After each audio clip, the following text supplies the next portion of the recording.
crush ako. Joke lang. Joke lang po yun ha.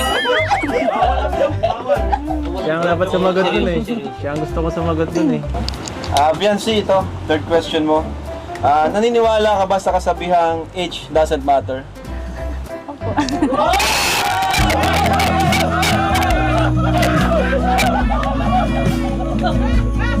Bakit? Bakit? Sample po doon sila magpapapo.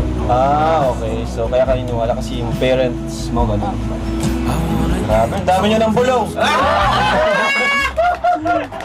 Panalo! Kay Edu! Number 3 question. Number 3. Medyo mabigat ito, bro. Parang ayoko nang ituloy. Ituloy na yan! Ituloy na yan! Tutuloy ka pa, Beyonce? Ano yan? Ayan. Number 3.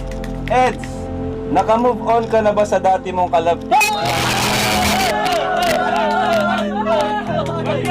Wag na yan!